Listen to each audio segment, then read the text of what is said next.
For those of you that are calling in as we get started here, we'll give a couple of minutes grace for folks to finish up what they were doing before and get called in. And then we'll get started approximately a couple minutes after the noon hour Central Time here. So we'll just give it a couple minutes and we'll talk to you then.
All right, we've probably reached a critical mass here, so we'll go ahead and get started. Thanks everybody for calling in. My name is Chuck Roth, and welcome to the member hour entitled How to Produce Turkeys in Illinois. I'll be hosting today, and we've got a featured speaker who I'll introduce in a few minutes. But as a background, ASABE member hours were started a little over a year ago. As a way for our members to learn, connect, and grow. And for today's hour, just kind of a few ground rules that if you called into one of these, we've had the same ones pretty much all along. So first off, please keep your audio on mute throughout the presentation. If you have questions and you're like me and you can't remember them, feel free to drop them in the chat and we can discuss those at the end. Or we'll also be opening it up for verbal questions during the Q&A segment at the end after Jason's presentation. This meeting will be recorded, or is being recorded right now, and will be available for later viewing via the ASABE website and on YouTube. Today we'll be hearing from Jason Yordy. Jason was born and raised on a Central Illinois family farm, attended Illinois Central College and Illinois State University, where he obtained a degree in ag industry with a concentration in engineering, ag business management, and a minor in economics. He's the founder of TurkeyTrac. But prior to launching his business in 2015, he was an engineer at Caterpillar. He's also a fifth generation crop and turkey farmer on that farm that he grew up on in Central Illinois. So in 2015, he combined his knowledge of poultry production with engineering, and he saw a need to help those growers perfect their flock through sensors, data analytics, and artificial intelligence. So today, that solution that he developed, the TurkeyTrac, is being utilized by farmers, nutritionists, genetic companies, veterinarians, and feed mills, and large corporations around the US and Canada. Jason's also active in the Illinois State Turkey Growers Association, where he serves as president, and is on the board for the National Turkey Federation. Please welcome me in joining Jason Yordy. And Jason, the floor is yours, and we're excited to learn about turkeys. Good deal. Well, it's that time of year where I'm sure everybody's thinking about turkey.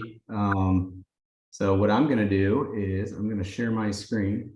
And Chuck, you guys see that okay? Yeah, it's good. Good deal. Okay, so as Chuck said, I'm an Illinois turkey grower. Actually work with Chuck's dad here a little bit on the turkey side of things. So today, what my goal was is to give you guys a little bit broader view of the industry and talk about how does that turkey end up on your plate this Thanksgiving.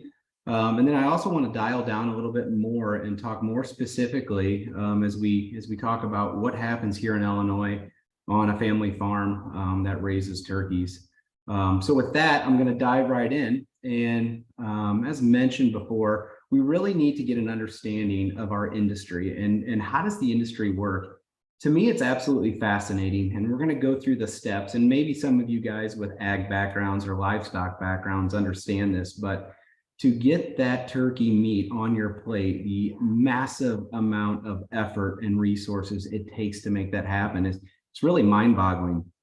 So when we look at that, what we have is we have genetics, hatchery, to the farm, to the processing plant. And what we're going to do is we're going to start on each step. And then after this slide, we're going to dive in more on the farm side and really understand when that bird hits the ground at our farm at day 1, possibly day 2, all the way through its life. And we're going to talk heavy toms, which just to give you kind of an understanding of the industry, the birds that you guys will eat for Thanksgiving will typically come from hens. They're a lighter bird. That's your Thanksgiving turkey. What we raise here at our farm, and most of our Illinois growers will raise, are heavy toms. Think of that as like your sliced deli meat. Our major market is Subway, as well as Panera. But we'll get into that here a little bit. But we're going to start off with genetics. So what does it take? When we think about turkeys, what's fascinating about our industry is there is no genetically modifying going on in our industry today. Everything is hand-selected, hand-bred. So what we have on the genetic level is we have multiple tiers. You have the pedigree, which is the top of the top, which then goes down. Once that's multiplied, it goes down to great-grandparent stock, then to grandparent stock, and then down to parent stock. And those are 3 different generations, or let's see, 4 different generations. And then that parent stock will lay those eggs. They'll go to the hatchery, they'll hatch them, and end up at our farm. So what happens on the genetic level? What they have is there's 2 main genetic lines around the world. It's hybrid and it's Avogen, and both operate the exact same. And what they do is they might start with 1,000 turkeys and they might select it down to 10. And the way they do that is it's a very, very intense program. A lot of management and a lot of technology is being used. So they will tag each one of those pedigree birds, and they'll watch every time it goes to the feed station to eat. They'll know how much it ate, and they'll know how much it weighs. A really important number for us turkey growers is conversion. So how much feed does it take to make a pound of turkey? And us as farmers, we know out of the total expense to raise that turkey, feed accounts for nearly 75% of that. So that is a major metric that these geneticists are watching. They're watching gait scores, another thing. For an example, how does that bird walk? As that bird gets heavier, that frame, we need to make sure they got good stability when they walk, because if a bird can't walk or becomes lame, typically they're not going to make it to market. So that pedigree is a very intense selection process. Once they select their lines, and there might be multiple lines. For us in the US, we like to grow a fast-growing heavy turkey. In Europe, it's more of a slower growing turkey. So they'll kind of use those genetics to figure out which line they want. Then from there, the product of that genetic mating is the great-grandparent stock. And that process happens again, maybe not as intense on the selection side. And the further we get to parent stock, it's less intense of selecting pressure. So when that happens, right, they get down and we're multiplying these birds. From a genetic standpoint, 1 tom turkey will have an impact on over 1 million turkeys on the farm level. So it is absolutely imperative that they get it right at the top. And we've seen what happens when they miss that. We've had some issues with legs back in the late 90s where that wasn't bred well. There was a lot of birds on one of the genetic strains that had some bad legs, and the farmers kind of suffered from that a bit. So now that we're down to the parent stock, and then the way it works now, and from genetic down to pedigree, it's typically about the same. They'll raise those birds till about 20 weeks when they come into sexual maturity. And then from there, they will artificially inseminate every bird. And so every single turkey raised in this industry has been artificially inseminated.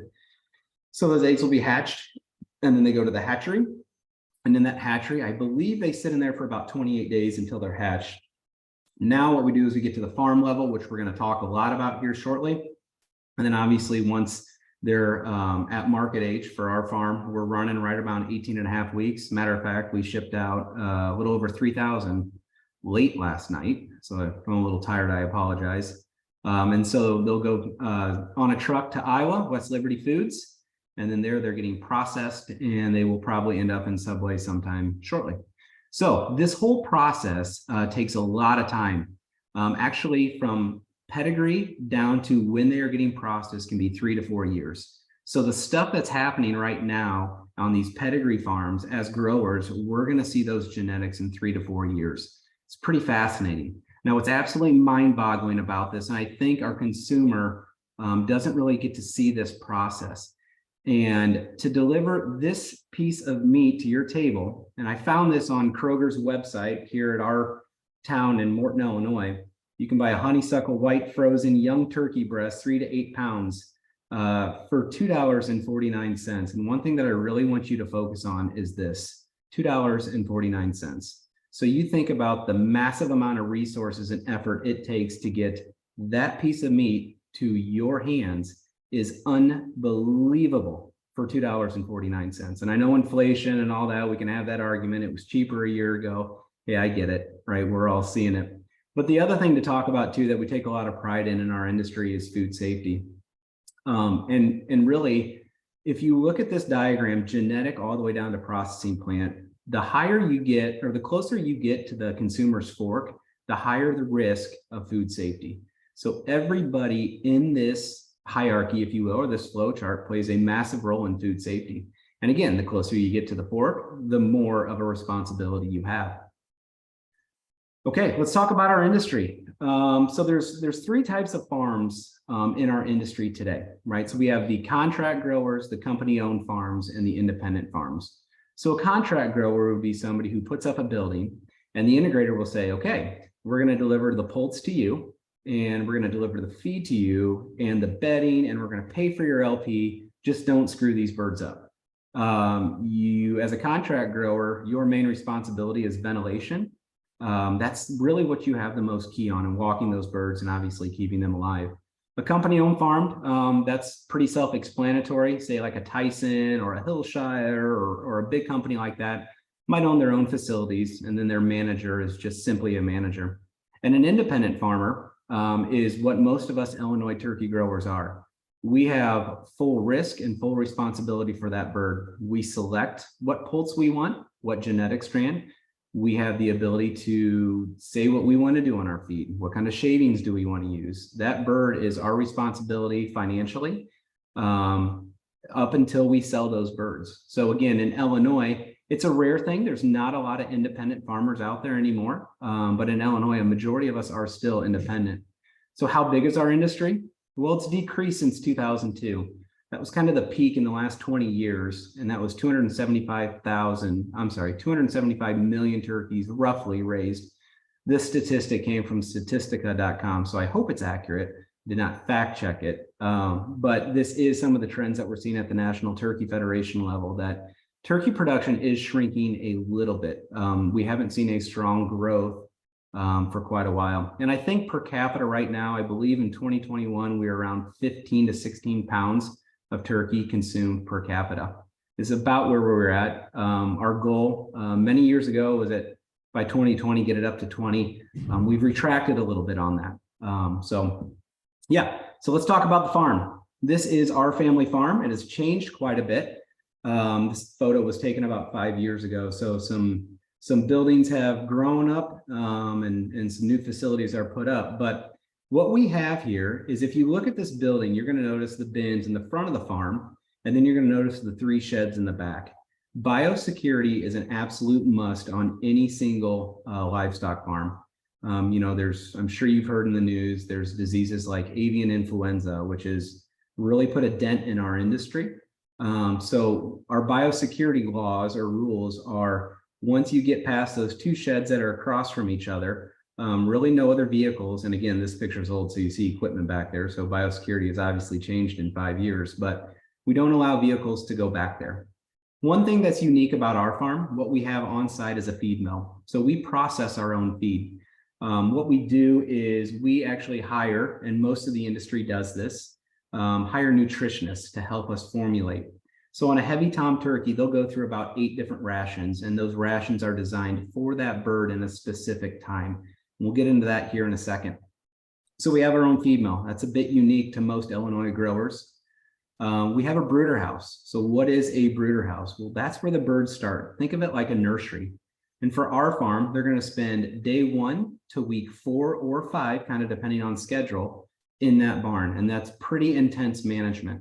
After they get to 4 or 5 weeks, we move them over to the finishers. And so these are 2 buildings. These 2 buildings are vastly different. And for our farm, what we have is we can have up to 3 ages on our farm in a given time. So we could have some young poults, we could have mature turkeys, and we could have mid-aged turkeys.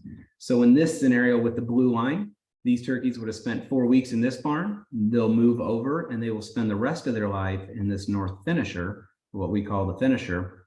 And that could be up to 18 to 20 weeks, kind of depending on where the market is. We don't set when they're marketed. Our integration or our processor will tell us when they're going to come and get the birds. They're targeting really a weight that they want that's going to run the most efficient in their plant. So let's dive into our feed mill. We just upgraded this feed mill system, and this is an Agtronic system built out of Pella, Iowa. This is a continuous flow system. So what that means is these ingredients go down that main pipeline that you see down the middle, and ingredients are added and mixed as it goes down the line, and then it's elevated into our feed cart. So what are we putting in turkey feed? Well, the 2 main ingredients is soybean meal and corn. And so like I said before in this example, those 2 hoppers above, it's feeding into those loss and weight units. And all our rations are put into a computer. So we might say, I need 4 ton of feed ration 1. And this system will compute and on the fly, drop the right amount of corn and the soybean meal in that first section there. Now the corn actually goes up to that second green box, and that's where it's crushed. So we have different screening sizes based off of the bird's age. And then from there it continues to flow. Those white pipes is the next ingredient, which is corn oil. People use different things. We're antibiotic free, so we are locked into either corn oil or soybean oil. Corn oil produces the best results for us. Other people might use in the conventional market more of the animal vegetable fat. Think of that as like fryer grease coming out of McDonald's, refined and processed. And then the last thing that we have is the vitamins and minerals that we are blending into here. There's common misconceptions that we hear all the time in marketing, no hormones ever. I don't know how you add a hormone to a turkey. I've never been able to figure that out, but there are some common misconceptions. And to shed a little light on what we do, right? You know, this corn comes out of our cornfields. The soybean meal is coming from soybeans in Illinois or Iowa. And this is all stuff that it's non-toxic, if you will. These are natural ingredients. So just a bit of facts about turkeys and feed. So we talked about conversion, which is a really important number, right? How many pounds of feed does it take to make a turkey? And so our target right now in our industry is, for us in Illinois, we try to produce around a 44 to 45 pound turkey. Illinois does have a history of producing high quality turkeys, but not as many turkeys. So our farm will start about 24,000 birds a year, which sounds like a lot. There are growers out in Iowa and Minnesota and North Carolina that will do that in one flock. So we are a small industry here in Illinois, but we're very intense in what we do and we get great results. That's not bragging. That's just because we don't have the disease pressures and the numbers that other states are dealing with. So again, we have antibiotic free and we have conventional, and I'm going to speak to the antibiotic free market. There are some differences in some of these numbers, but just for easy math, if I want to create 1 pound of turkey, it takes about 2.5 pounds of feed. So my target on this farm, or our family farm, is about a 45 pound bird, as mentioned. So that bird's going to consume in its life of 18 to 20 weeks, 113 pounds of feed. Now, as mentioned, soybean meal, corn, and corn oil are the 3 main ingredients, and that accounts for 95% of that 113 pounds. So if we dilute this down a little bit more, and this is always a fun statistic to talk about, how much corn does one bird eat in its lifetime? And for us, antibiotic free here in Illinois, we eat about 57 pounds, which is roughly a little over a bushel. So 1 bushel that we produce of corn will go into our bin, and that will feed 1 turkey. For soybean meal, we're about 42 pounds to market, and corn oil is about 7.5 pounds to market. So some quick feed statistics. So now the brooder house. Brooder house is absolutely critical to get that right. And some things that we say in the industry, if you screw them up in the first week, you're going to fight them for the rest of the time. And that is very accurate. And really, when you think about anything live production, whether it's plants, whether it's animals, whether it's humans, that first stage of life is absolutely critical. And for turkeys, I'll give you some examples of why this is so critical and some of the things that we watch and some of the metrics that we look at. When we get those birds, they might be day hatched, meaning they were born that morning and arrived that evening. They might be 1 day old and as late as 2 days old. So when they get here, they don't know what feed and water are. Matter of fact, the only thing they know is a crate. So what we do is we get them in on crates, and it's about 100 birds per crate. And there's a trolley system, and we'll wheel them down. We'll put about 1,000 per pin. And then what we do is we lay them out, and then we get out of there. So you're going to see this picture is really, really busy. What does it take to start a good bird and get them off to a good start? Because as mentioned, if you mess them up at the beginning, you're going to fight them the rest of the way through. That bird's physical size is going to double in the first week. So it is critical to get everything right. So what do we have going on here? Well, this is a bit busy. Again, I apologize. You're going to notice there's feeders, there's supplemental feeders, there's waters, and there's heat. So we go to Walmart and we buy the red styrofoam plates. I don't know what it is, but the birds just are so attracted to the shiny red and the sound of when they peck at it. So when we fill these little red trays up in the middle, those will be eaten down. If we place it, say 5 o'clock in the morning, when we go and shore at 4 or 5 o'clock at night, those plates are completely empty. Those stay in for about the first week, and then we'll start to pull those out. And it's the same with those gray long feeders as well. The first week they're in there. And that water line in the upper left-hand corner, that is up in the air. We will lower that as soon as we place the birds, but our trolley system does not allow us to place birds and have that down at the same time. So we'll place that down as well. And then we have those small little supplemental red waters as well. And then we have our heat source, which are radiant, we call them pancake heaters. Under that stove, we want it to be about 110 floor temp. And right around that feed, we're looking for that floor temp to be in the upper 80s. Turkeys can't regulate their body temp when they're first born. They got the downs and they don't have feathers yet. So we have to be really, really precise in this environment. A metric that we use and this industry uses is if I'm looking at data and I see more than a 2.5 to 3 degree variation in a temperature profile in 24 hours, it's a big problem. We don't want to vary that temperature. Birds like things consistent. They do not like inconsistencies. So we have to do everything we can to keep things consistent. So like I mentioned, after about a week, those supplemental feeders, the trays and the gray long silver things or gray things come out, and those red cones for waters come out as well. Then you have the 2 feed lines and 3 water lines from there. Turkeys also, in the first day or 2, if they get rolled over on their back, they don't have the energy to roll themselves back over. So again, it's critical to keep in your barns and walk through them as much as you can to find those birds that are on their back and flip them over as quick as you can. The other thing too that we talk about is uniformity. That's a big metric we also look at, because as birds get uneven, meaning there might be a 5-pounder with an 8-pounder, that 8-pounder will pick on that 5-pounder. Think of it like bullying. So if you have a very inconsistent flock that typically starts in the brooder house, where maybe some birds don't have access to feed and water like others would, maybe they're not as well off, they're maybe weak. So we do everything we can to keep those birds uniform. Our rule of thumb is when we're brooding, we walk out with our arms totally extended out side to side. And our rule of thumb is you have to walk through that building, and anywhere in that building, you should be able to touch feed and water with your arms out. Again, these birds have never been exposed to what is feed, what is water, and you want to make sure there's ample space for those birds to figure it out. And most of them do. So now we get past 4 or 5 weeks. And now we move into the finisher. And for you guys who don't know what a turkey looks like, a domestic turkey, here is 6,000.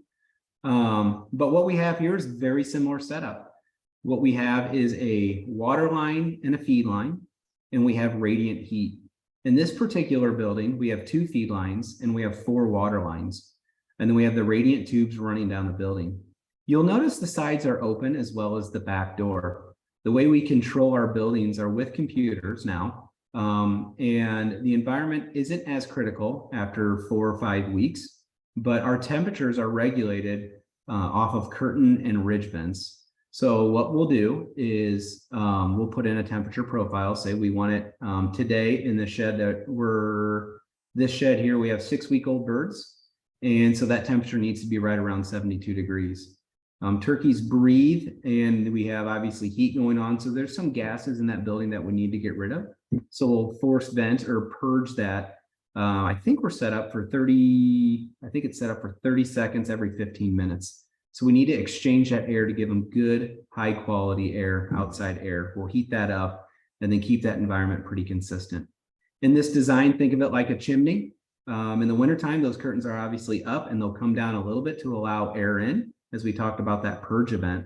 That cold air will go down to the floor, and as it's heated, it expands and pulls up any moisture out of that litter and then exhausts out the top of where the ridge vent is. Ammonia is a very, very bad thing in our buildings, and we know that ammonia is developed by wet litter. So anything we can do to keep that litter dry is an advantage for us, a major advantage. All right, so now we're going to get into more of the turkey talk. What does it take to raise a good turkey? And for any engineers out there, I absolutely love this analogy. This is a friend and a coworker in the industry. His name is John Mangus. He came up with this idea, this analogy, and it's spot on. So this is obviously a differential gear. And so when we think about how this mechanism works, right, you have an input, your power, and you have an output. And so what we want to do is we want to make sure that 100% of that input is going out the back end on the output. And what are things that might derail that? Well, obviously, there's many things that could derail that. But sometimes we don't get to see this gear. It's in a hub based in oil. So what would it look like if that top gear was missing 3 or 4 teeth in that gear? Would you truly push through 100% of that power that's coming in out the back? Even if it's close, what kind of wear and tear are you putting on that thing? So think of turkey production like a differential. So you have the genetic potential. So our birds that we get have genetic potential. The genetic companies tell us this bird should weigh this much by this day. That's your goal, the genetic goal, if there's nothing wrong inside of your environment. And so the more we mess up that environment as growers, the less of that actual genetic potential we're going to get out of the backside. And again, this is a great analogy. So what are the metrics that we look at as farmers to really tell us, hey, do we have something going on in our differential or in our environment? Or what are some things that are really taking that genetic potential away from the actual performance? It's no different in any other living organism. We also raise crops. So we think about raising corn. Hey, it has a yield potential of X, but it yielded this Y. What happened? Well, we had bad weather. We had flooding. We had some disease issues. We had some pest issues. Whatever it is, it takes away from that genetic potential. So these are the metrics we look at. We're going to touch on them real quick, just a little bit about it. So our environment, what is that? Every time we get birds into a building, whether we're getting them as poults or whether they're moved, prior to them arriving, we will clean and disinfect. Think of that as an insurance policy. Or the other thing I tell people is if you're having a child, do you want that person born at a 7-Eleven? Nothing against 7-Eleven gas stations, or would you rather have them be born in a hospital, a sterile environment? Right. Well, obviously, it's probably a sterile environment. So we want to start those birds off in a sterile environment. We want to get that temperature profile just right for that bird. If a bird is too cold, some of those kilocalories that are coming out of that feed is going to be spent on keeping that bird warm. So we know the exact temperature profile we need. We want to get CO2 out of that building. Fun fact, CO2 is actually used to euthanize turkeys on most processing plants. That is a gas that's present in our buildings, and so we do monitor that. And we don't want that gas that kills birds in our building. What we do in the first week or two of life is we found through data collection and some experts at different universities 2,500 parts per million. A chronic exposure to that will actually enlarge the heart of that pult. And what happens is at 2 weeks, you're going to see some die off called round heart, where that heart's working so hard that it starts to swell up inside that cavity of that bird. And therefore, it can't get the right oxygen. It can't develop well and will eventually die off right around that 2-week period. If that bird makes it past 2 weeks in a high CO2 environment, later on around 16 to market, you're going to see heart attacks where that heart is working so much harder because it was compromised earlier on. So we watch that. We watch humidity and we watch heat index. Water usage, that is the very first indicator if a bird is getting sick. And again, it's no different than a human or a dog or anything. If you're getting sick, you're probably not wanting to drink that much or eat that much. So those are two really good indicators to key in on. Livability. If you have birds dying, you missed it. What our company does, TurkeyTrac, is our slogan is we're going to take a reactive grower and make them a proactive grower through data. So really what we found is 3 to 5 days prior to a bird dying, we can pick that up through the data. Feed conversion, again, an important metric. How many pounds of feed does it take to make a pound of turkey? And with our cost, a majority of our cost being in feed, we want to make sure that turkey is hitting on all cylinders. Think of that turkey as a factory, right? You have input coming in, and let's say you got, I don't know, you're heating the facility and you're spending more money on heat because you're not ventilating right, whatever that is, the input that you're coming in, the genetic potential, you want to make sure that everything is not prohibiting that genetic potential. And a good indicator, if it is feed conversion. Body weight.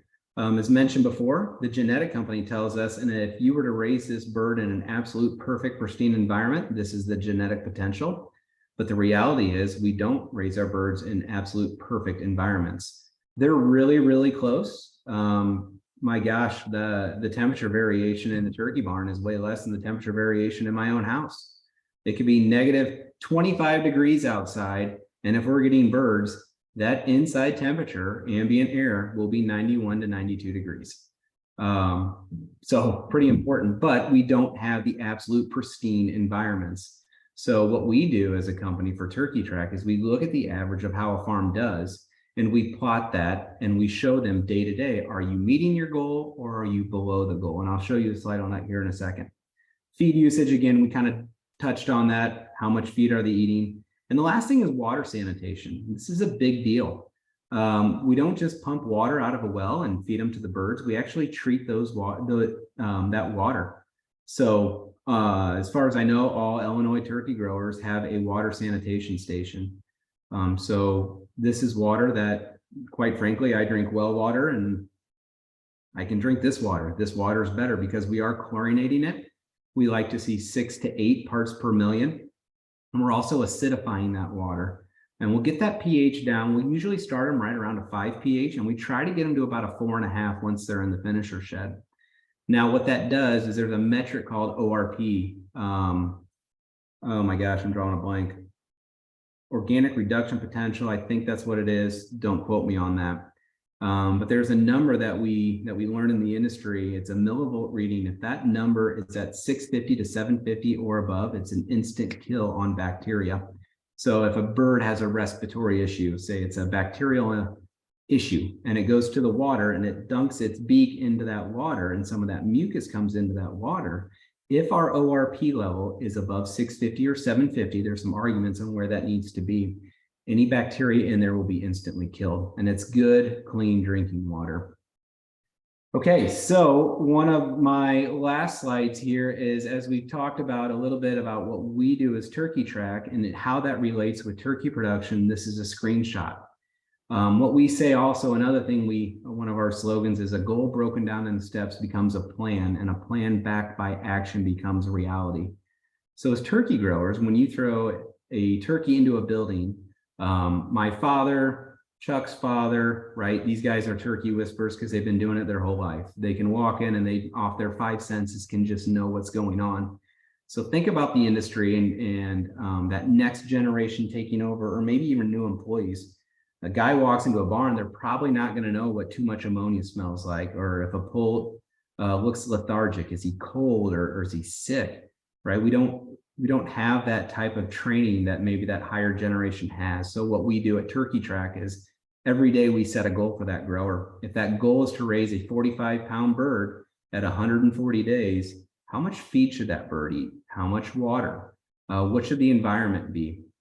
Every day, actually every hour, there's a goal for that grower to obtain. And if he obtains that, then there is no reason that they should not hit their goals. So that's what we do as a company. We monitor all this data, and number one, we teach growers where they're falling short. In this example, this is a flock where we had a small issue right around February 22nd, 23rd. And you can see the weight kind of backed off a little bit there for a short period of time. If I show the rest of this story, we caught it and then we were able to make it back up. Don't quote me what that was on that. It was nothing major. We didn't have high mortality, but not having a tool like this, we would have never known and be able to take the countermeasures to get them back up to weight to where they need to be. So that's what we do at TurkeyTrac in relation to turkey production. I hope that I did not confuse you on how turkeys are raised. Hopefully this was beneficial, but one big takeaway that I think needs to be said, and it's not said enough in our industry, we hear a lot of horror stories of things that go wrong on farms. And I know a majority of our Illinois growers and have had good relationships with them. And with our company, we get taken all over to meet growers.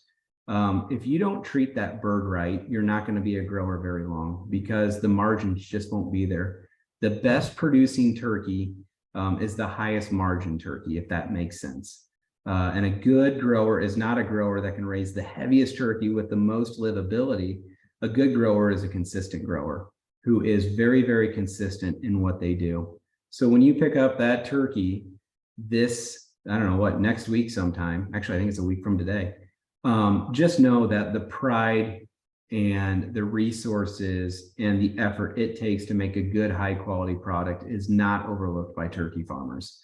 I'm very, very proud of our industry. I'm proud of how our growers work together. It's like a big family, and most often I'm proud of the product that we produce because I do feel like a turkey industry as a whole absolutely cares about what they're doing. And yeah, so with that, what I want to do is open it up to questions if there's any out there.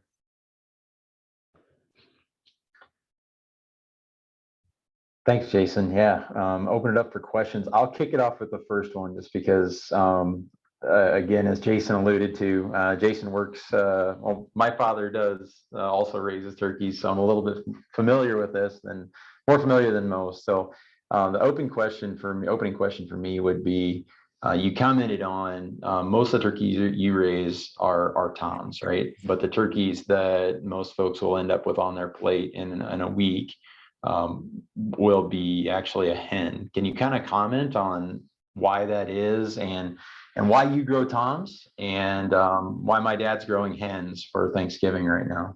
Yeah, that's a great question. So traditionally, the hen has always been the Thanksgiving turkey. A tom grows more meat, and so let's look at a 18-week period. That hen's going to be a little bit lighter, and it's the right body type or size for a Thanksgiving turkey.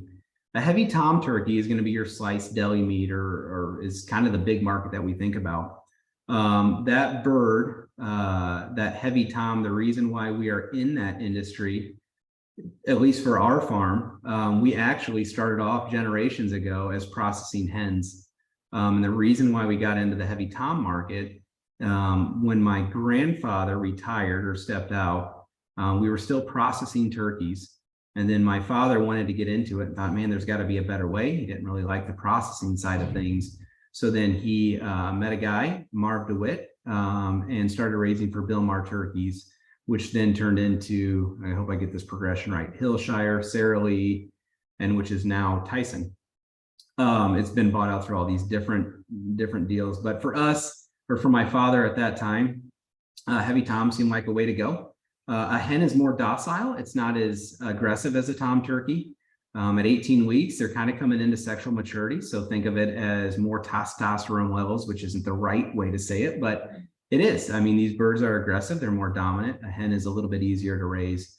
But you think of that hen market, it's a harder market. It's not, well, obviously all Thanksgiving turkeys are hens. So there's a really peak time to place hens in July to get those to the Thanksgiving market. But that's a major difference between hens and toms, in my opinion, and why we chose to do heavy toms.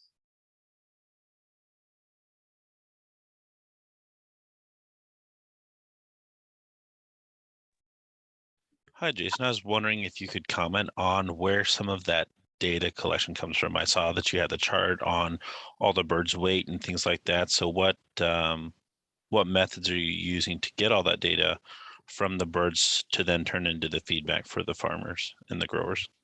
Great question. So a lot of that data starts off with, if we get a new customer in, what we do is we put that genetic potential chart on, but we actually use the one from 2014 because as genetic potential increases each year, the number they use, genetic potential, this is what the industry uses, is about 0.8 pounds per year genetic gain on weight. That number I think is a bit inflated. I think down on our level, we're seeing about a 1/4 pound improvement in genetic gain. So we originally start with what the genetic companies are telling us, but it's delayed. So it's back 5, 6, 7 years ago. After a farmer collects about 3 flocks worth of data, we then go in and we look at their data and we say, okay, here's your average. So let's see if we can replicate that. Or A, you want to increase a 1/4 pound at market. This is what that looks like. And the way we find that data is we collect all these growers' data and we say, well, what does it look like to be at, say, go from 44 to 44.25? And we can aggregate that data to give them those goals. And so the way we collect that data is, it's hard to see in this picture in the questions, but you can see that hanging basket. That's actually a scale that takes random sampling. Scales are used in the industry. That's our design. We designed an algorithm around that that we believe is way more accurate. We can project turkey weight within 2% 2 weeks prior to market. So it's a random sampling of those turkeys is where that data is coming from. Feed, we put load cells on feed tanks, and water is a flow meter. The environmental is there's a sensor on that scale giving us temperature, humidity, CO2, and heat index. And then ORP is its own sensor in the water line somewhere.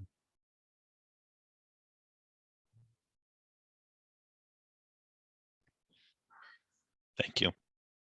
All right, it seems like we might be having some issues with the chat. So if you do have a question, you can relay it to me, or I think you can unmute yourself. You should be able to do that. If not, I think we can unmute you if for some reason that's not working. But in the meantime, we had another question of how has avian flu affected the independent Illinois growers like yourself compared to the rest of the nation and some of the company farms that we heard about? That's a great question. Our state, our growers have been incredibly blessed where we have not been impacted. The only way that we have been impacted is there has been a small decrease in poult supply. So what I mean by that is avian influenza just doesn't affect the meat turkeys, right? When we talked about that genetic side, if a flock of great grandparent stock or grandparent stock or parent stock gets avian influenza, they have to be euthanized. So now those birds that were producing those eggs are now out of the market. So what we've seen, some of us Illinois growers have seen a little bit of a pullback on poult placement earlier this year, but we're back to normal. I've heard the industry had about an 8%, maybe less than 8% pullback on poults, meaning we just didn't have the supply. So that has been the only way that avian influenza has really impacted us as Illinois growers to date. I just received a question. Will a turkey drown if out in the rain? And I'll add the caveat or the expanded question. Is there a push for free range, open pasture turkeys like there are chickens? Yeah, yes, both great questions. Common misconception, no, a turkey will not drown if it's out in the rain. They look to be very unintelligent animals. Truth is they are incredibly intelligent animals. So that was a great question. The question for free range is a question that really comes into sustainability. And when we think about, and we really look at this hard from an industry standpoint. I got a conference in March that's talking about food safety and sustainability that I got to do a little presentation for. And as we look at this, it's a great question. There is a consumer out there that does want that. We don't see that a lot in the Midwest. We see that more on the coast side of the states. There is a small market for that. Now the price is way more expensive. And so I'll get a little opinionated here on what I think about that. Whether it's antibiotic free or whether it's conventional, I think you're still going to get a great tasting turkey. I don't think there's a major difference.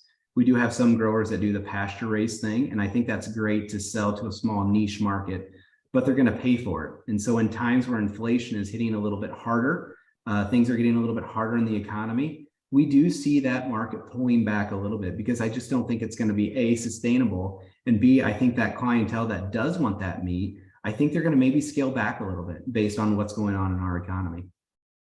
So the push really isn't there like it has been.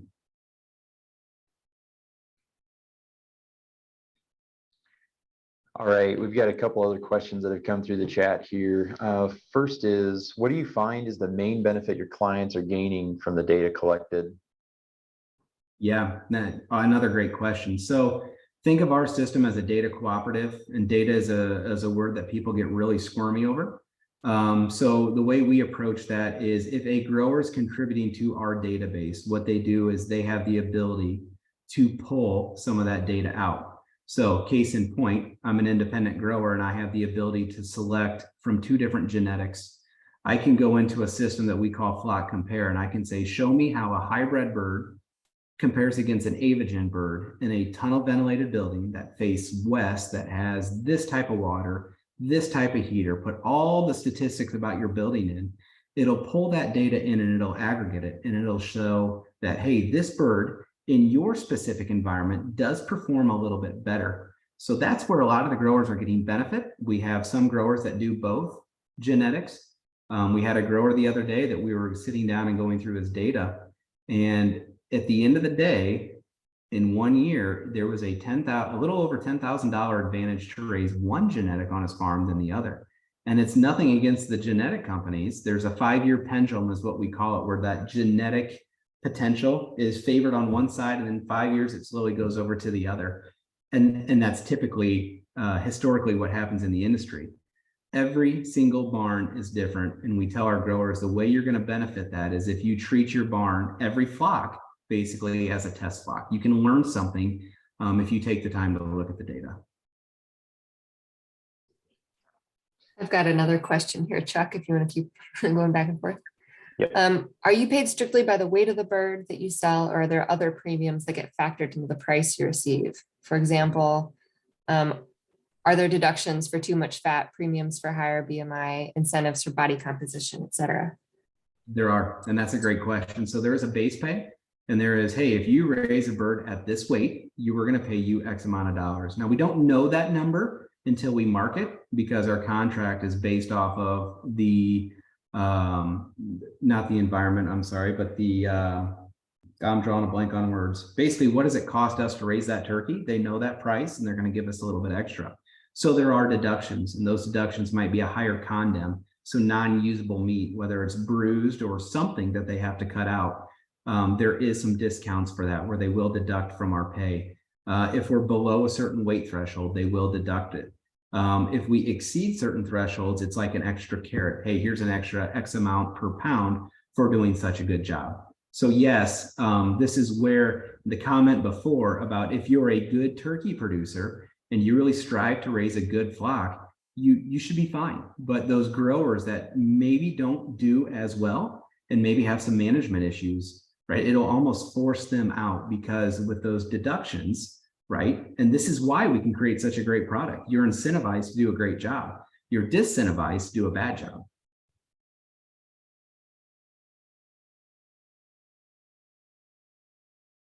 Get another question here that came direct to me. It was, how are genetic traits determined for the flock? Is it determined by bottom line production goals, or do you have other preferences that kind of play into that? Could you repeat that, Chuck? I'm sorry. Yeah, so it's how are genetic traits, or how do you determine which genetic traits you're looking for in your flock? Do you look at like a bottom line kind of a production goal, or do you have other things that might tailor into or might play into your preference? Yep. So a lot of that is data driven. So we're looking at last year's production, which genetic performed better on our farm. Right now we're 60-40.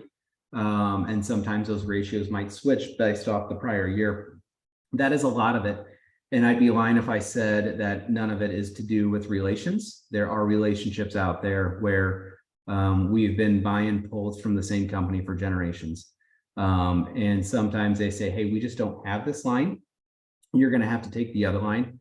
Well, there's nothing we can do. We're not going to go shop them. We're just going to trust them. So there is some relational side to that that does factor into that. But a lot of that is based off of data.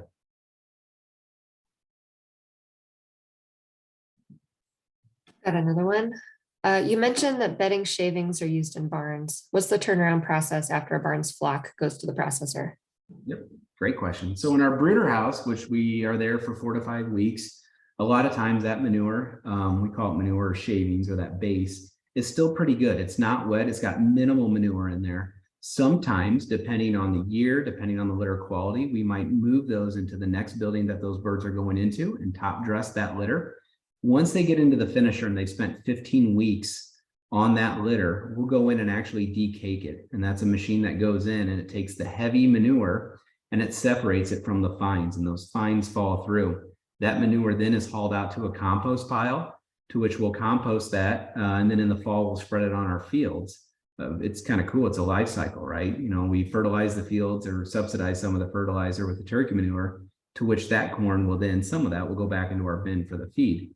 So that's a major thing that we do. And those fines that are left when we go through and decake in our finisher building, we won't put the birds directly on that. That will get treated with a litter treatment, and then we'll spray insecticide on there just to make sure there's no beetles or bugs in that base. And then we'll top dress it. And then in our brooder house, it's a total clean out. Everything goes out. Like I said, in our finisher, it's decaked. And then we come in with oat holes on the top of that base, and that's the new bedding for that flock.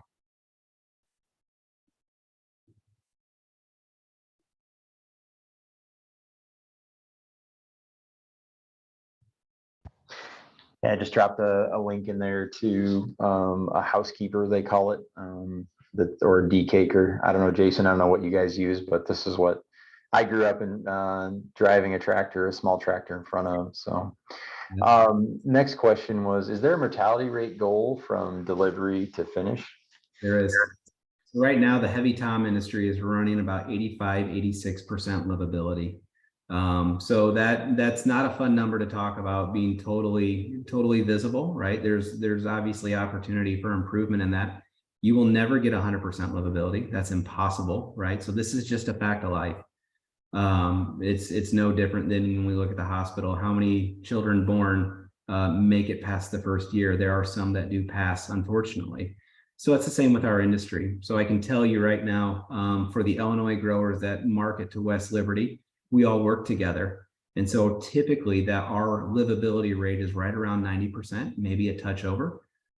So again, where we talk about Illinois as being kind of a separate little bubble, if you will, we don't have the numbers. We're not producing millions upon millions of turkeys, but what we do produce is what I would say is a superior product compared to the industry. So industry 85, 86, Illinois growers for West Liberty is closer to that 90% range in about 18 weeks.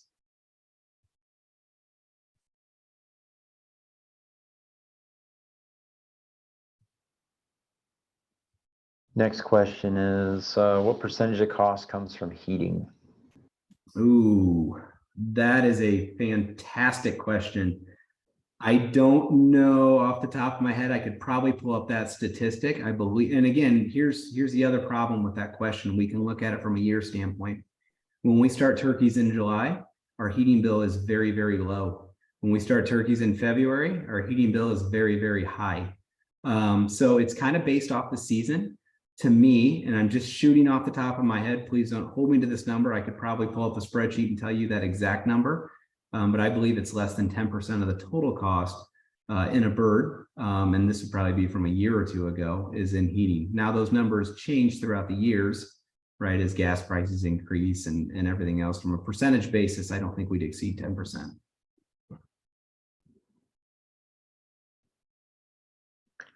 I had another question as if you could flip back to your slide that showed kind of the overhead view of your farm. Yeah. You said that you've got the one brooder barn and two kind of grower finisher barns there. Do you raise different size flocks for those two barns? They appear to be different sizes We do. Yep, that's a great question. So that finisher barn, that smaller one, is one that's been on our farm for generations. And so for that, we can only fit about 3,000 birds in that shed. Now the bigger finisher, we fit about 6,000. In our brooder, when we brood, in the picture you saw in our brooder, I will move over to that. This is set up for a 6,000 head flock because there are 6 rings, and I'm somewhat in the middle of the building, not quite, but 1, 2, 3, 4, 5. So there's 1 pin behind that. So that flock, this setup will go to that north shed. That thing will be totally filled. And then when we go to a smaller flock, we actually only use 3 pins. And so what we'll look at is pounds per square foot as a metric we use. We know in our brooder house, we really don't like to go over 4 pounds per square foot. We start to see a performance deviation. Then on the finisher side, 12.5 to 13 pounds gets a little bit tight. And then again, we see that weight go up and maybe start to plateau a bit because we do realize that density is probably a bit much for those birds. We typically won't get up to that point, but we have seen some really, really good flocks.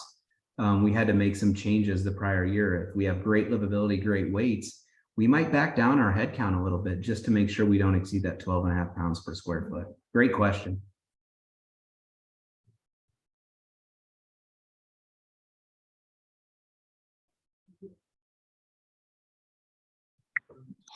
I think we've reached the limit of questions for Thanksgiving trivia. So hopefully everybody has fulfilled their need for limericks they can tell around the Thanksgiving table about the turkey that sits in front of them.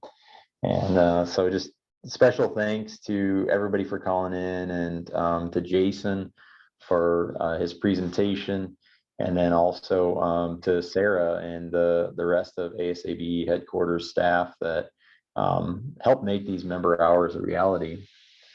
So this is the first, Jason, you get to be the first in our series on how to produce X in Y. So we're going to be kind of working our way around mostly in the US over the next couple of months. As we kind of just pick out a few different things that are of interest. So obviously with Thanksgiving, turkeys were of interest. We had the connection there, and we're able to make that happen. But our next session, next member hour, is going to be on December 15th at noon Central Time. And it's going to feature Dr. Tyler Barzy. He's on the call here, or was earlier at least, from the University of Kentucky. And that member hour is going to be entitled How to Produce Bourbon in Kentucky. So that should be of interest to quite a few folks. So keep an eye out for an invitation from ASABE for that event. And again, thanks for your time and participation. Look forward to hosting you again at the next member hour on December 15th. Thanks, guys. Thanks so much, Jason.